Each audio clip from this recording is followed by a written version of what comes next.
पहली खबर, बड़ी खबर 4 दिवसीय दौरे को लेकर आपको बता दें कि इस वक्त की बड़ी खबर आपके टेलीविजन स्क्रीन पर हम आपको दिखा रहे हैं। सीएम शिवराज पालताना स्थित टंटवा मामा मंदिर पहुंचे। बड़ी खबर इस वक्त की आपको बता दें कि पूजा करेंगे सीएम शिवराज। बड़ी खबर इस वक्त की आपके टेलीविजन स्क्रीन पर हम आपको दिखा रहे हैं। आरक्षण को लेकर 2 दिवसीय विशेष सत्र का आयोजन किया जाएगा। तो ये बड़ी खबर, आदिवासियों के आरक्षण पर विधानसभा का विशेष सत्र। बड़ी खबर आपको बता दें कि विशेष सत्र में पेश होगा आरक्षण संशोधन विधेयक। तो ये बड़ी खबर इस वक्त आपको बता रहे हैं कि पहले दिन सदन में दिवंगत सदस्यों को दी जाएगी श्रद्धांजलि।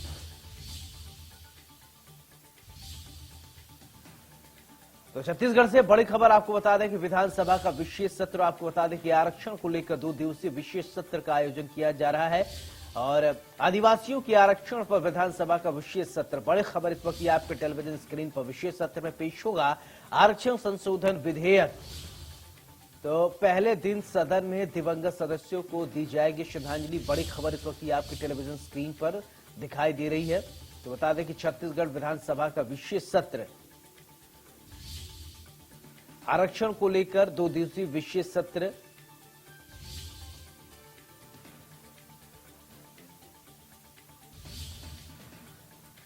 विशेष सत्र में पेश होगा आरक्षण संशोधन विधेयक। तो बड़ी खबर इस वक्त आपको बता दें कि पहले दिन सदन में दिवंगत सदस्यों को दी जाएगी श्रद्धांजलि। और इसके अलावा बड़ी खबर इस वक्त आपके टेलीविजन स्क्रीन पर ये फ्लैश हो रही, छत्तीसगढ़ से विधानसभा सत्र का विशेष सत्र। छत्तीसगढ़ विधानसभा का विशेष सत्र आज से आगाज होगा और आरक्षण को लेकर 2 दिवसीय विशेष सत्र रखा गया है। वहीं आपको बता दें कि आदिवासियों के आरक्षण पर विधानसभा का विशेष सत्र।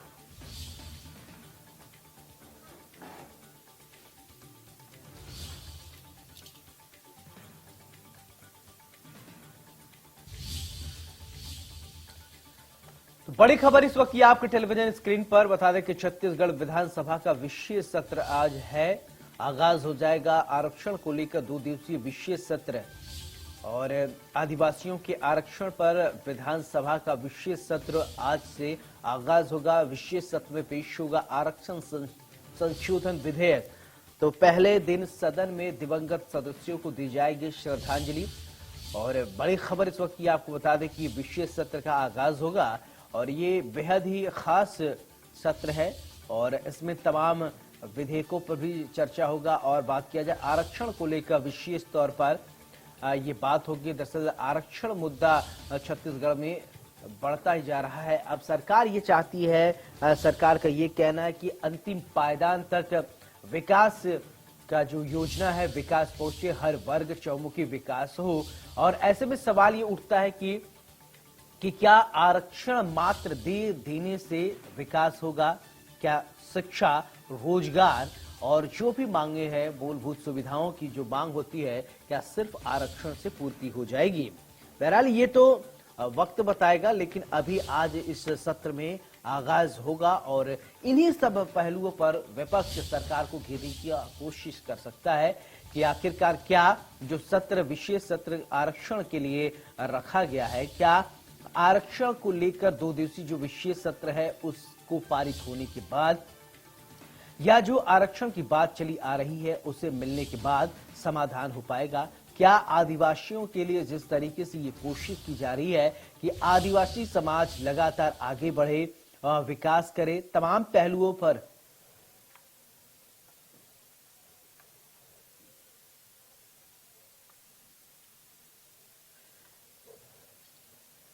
इसी खबर पर ज्यादा जानकारी के साथ दीपक विश्वकर्मा रायपुर से हमारे सहयोगी जुड़ रहे हैं, उनसे समझेंगे। दीपक, आपसे ये जानना चाहेंगे, ये जो विशेष सत्र रखा गया है आरक्षण को लेकर, पहले तो आप बताइए आज क्या कुछ कार्यक्रम है और क्या कुछ इस सत्र के दरमियान हो सकता है, संभावित चीजें? देखिए, सबसे महत्वपूर्ण तो सबसे पहले जब सत्र की शुरुआत होगी तो कार्य मंत्रणा की बैठक होगी जो 9:30 से 10 के बीच में रहेगी। 10 मिनट का समय रहता है जिसमें सत्ता पक्ष के कुछ गिने चुने नेता, मुख्यमंत्री भूपेश बघेल और तमाम जो कैबिनेट के मंत्री हैं, विपक्ष से नेता प्रतिपक्ष और जो 1-2 वरिष्ठ विधायक हैं वे और विधानसभा अध्यक्ष, तमाम लोग मौजूद रहते हैं और 10 से 11 मिनट की कार्य मंत्रणा की बैठक रहती है जिसमें तमाम विषयों पे आगे की किस तरह से रूपरेखा रहेगी सदन की उसके ऊपर चर्चा की जाती है। और उसके बाद 11 बजे के आसपास सदन की कार्रवाई शुरू हो जाएगी। सबसे महत्वपूर्ण बात ये है कि आज 2 दिवसीय विशेष सत्र बुलाया गया, जो आज और कल, और सत्र का जो मुख्य उद्देश्य है वो आरक्षण को किस तरीके से यथावत रखा जाए, इसका पूरा प्लानिंग किया जाएगा। इसको लेकर विधेयक पास किया जाएगा। अब बात किया जाए तो विधानसभा के जो उपाध्यक्ष थे और जो स्पीकर थे मनोज मंडावी, जिनकी मौत हो गई थी आकाश में, उसके बाद उनको और दीपक पटेल जो पूर्व सदस्य रहे, उन दोनों को श्रद्धांजलि दी जाएगी। उसके बाद कुछ देर के लिए सदन स्थगित कर दिया जाएगा। उसके बाद बात की जाए तो मुख्यमंत्री भूपेश बघेल सप्लीमेंट्री बजट रखेंगे और विधेयक को पटल पर रख दिया जाएगा। ये तमाम कार्रवाइयां उसके बाद 12-1 बजे कयास ही लगाए जाएंगे। 12-1 बजे के बाद सदन की कार्रवाई स्थगित कर दी जाएगी, क्योंकि अगर बात की जाए ये सदन का जो विशेष सत्र है ये आरक्षण को लेकर बुलाया गया है। आरक्षण को यथावत कैसे रखना है, इसका पूरा प्लानिंग, इसके लिए पूरा विधेयक पेश किया जाएगा। तमाम चीजें हैं, तमाम चीजों पर चर्चा की जाएगी, तमाम चीजों को पटल पर रखा जाएगा। क्योंकि पूरा अगर इस तरीके से समझे तो तीन पार्ट में आज विधानसभा का सत्र रहेगा। सबसे पहले कार्यमंत्रणा की बैठक रहेगी, सदन आहूत किया जाएगा, श्रद्धांजलि देने के बाद सदन की जो कार्रवाई वो स्थगित कर दी जाएगी। उसके बाद जब दोबारा शुरू होगी तो सप्लीमेंट्री बजट को पटल पर रखा जाएगा। 2 विधेयक है उनको पटल पर रखा जाएगा। उसके बाद विधानसभा की कार्रवाई स्थगित कर दी जाएगी, ऐसे कयास लगाए जा रहे हैं। तो समझा जा सकता है कि इस तरीके से प्रदेश भर में आरक्षण को लेकर बवाल कटा हुआ था। आज वो दिन आ गया है जब सरकार विधेयक लेके आने वाली है आदिवासियों को साधने के लिए, आदिवासियों को सेटिस्फाई करने के लिए। हाँ, जो आपका हक है जिसकी हम लगातार बात कर रहे थे वो अब आपको मिल जाएगा। और जिस तरीके से जो सरकार ने जो सिस्टम, जो खाका तैयार किया है, अगर उसको समझेंगे तो अगर ये लागू हो जाता है तो छत्तीसगढ़ के भीतर आरक्षण की जो परिधि है, आरक्षण की जो कैपिंग है, वो 76% के आसपास बढ़ जाएगी। अगर इसको ऐसे समझें, क्योंकि 20 से 32 तो आप ट्राइबल के लिए करने जा रहे हैं, उसके बाद 13% आप शेड्यूल कास्ट के लिए करेंगे, 27% आप ओबीसी के लिए करेंगे, उसके बाद ईडब्ल्यू जो सामान्य रूप से कमजोर है, ईडब्ल्यू उनको 4% दे दें। तो अब इस सब का अगर कुल जमा किया जाए तो 76 के आसपास बैठ रहा है। तो समझा जा सकता है कि आरक्षण को लेकर कोई चूक ये सरकार नहीं करना चाहती, क्योंकि जिस तरीके से जो विभिन्न समाजों के लोग, चाहे वो आदिवासी हो, चाहे वो ट्राइबल हो, चाहे वो शेड्यूल कास्ट के हो, चाहे ओबीसी हो, चाहे सामान्य वर्ग के, कमजोर वर्ग के लोग, इन चारों को सेटिस्फाई करने की पूरी कवायद है। और ये पूरा बवाल कटा था, ये आदिवासी आरक्षण को लेकर कटा था। तो अब सवाल ये उठ रहा था, अभी कुछ दिन से लगातार कई सारे लोग ये सवाल उठा रहे थे कि सरकार को जब चुनाव एकदम नजदीक आ गया, बहुत समय ज्यादा नहीं बचा है, तब उनको आरक्षण याद आ रहा है। इससे पहले आरक्षण नहीं याद आया। क्या सरकार की ये जो है एक वोट बैंक कलेक्ट करने की कोशिश नहीं, जो कुछ लोग आरोप लगा रहे हैं, इसका भी खंडन कीजिए आप।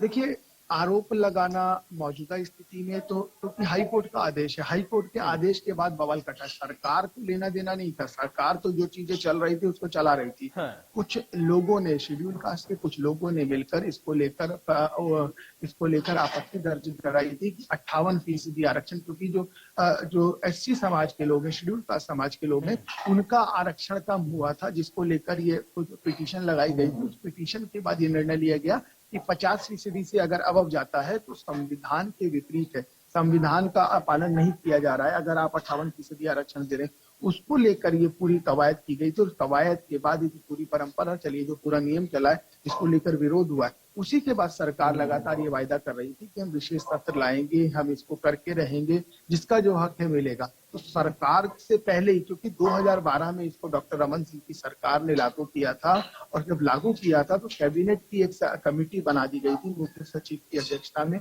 उस कमेटी के माध्यम से इसको लागू कर दिया गया था। तब से लेकर 2018 तक लगातार चल रहा था। तमाम बार कोर्ट में बहस हुई, जिरह हुई, तमाम चीजों को लेकर तमाम पक्षों को सुना गया। उसके बाद एकाएक 2022 की अगर बात की जाए तो 2022 में सितंबर के आसपास, 9 तारीख के आसपास का समय था, जब कोर्ट ने आदेश दे दिया कि 50% ही आरक्षण रहेगा। जब 50% रखने की बात हुई तो जो ट्राइबल समाज का आरक्षण था वो 32 से घटकर 20 आ गया, और 16 से घटकर एससी समाज का 13 पे आ गया, ओबीसी समाज का घट गया, ईडब्ल्यूएस की चर्चा ही नहीं हो रही थी। तो ये जो तमाम सेगमेंट है, तमाम जातिगत समीकरण थे, इन सबका जब आरक्षण घट गया, उसके बाद ही आदिवासी, क्योंकि छत्तीसगढ़ की जो पहचान होती है वो आदिवासी बहुल राज्य के रूप में होती है, और जब इस तरह की बात हुई तो पूरे प्रदेश में भारतीय जनता पार्टी ने इस तरह का पोर्ट्रे कर दिया, इस तरह का, इसको यही कहा जाएगा कि भारतीय जनता पार्टी ने सीधा सीधा ये कह दिया कि सरकार ने अपना पक्ष नहीं रखा, सरकार ने अपनी बात नहीं रखी। अगर सरकार अच्छे वकीलों को हायर करती, अगर सरकार वरिष्ठ वकीलों को हायर करती और सरकार अपना पक्ष रखती, सरकार अगर अपनी बात रखती तो ये नौबत ही नहीं आती। कल भी जब डॉक्टर रमन सिंह से बात हो रही थी तो उन्होंने कहा कि इससे सीधा सीधा उन समाज के तबकों को नुकसान हो रहा है जो आदिवासी समाज के तबके हैं और सरकार की गलती है, सरकार अपना पक्ष नहीं रख पाई। अगर सरकार अपना पक्ष रख देती तो ये नौबत ही नहीं आती। तो जो आज और कल 2 दिवसीय जो सत्र है, इस सत्र में इस सत्र की जो पूरी कवायद है वो यही है। बिल्कुल, ये बेहद अहम सत्र है। दीपक, इस तमाम जानकारी के लिए आपका बहुत बहुत शुक्रिया, लेकिन आप बने रहिए, आगे भी आपसे अपडेट लेंगे। तो इस वक्त की एक बड़ी खबर आपको बता दें कि भोपाल में 4 दिसंबर को मनाया जाएगा टंटिया मामा का बलिदान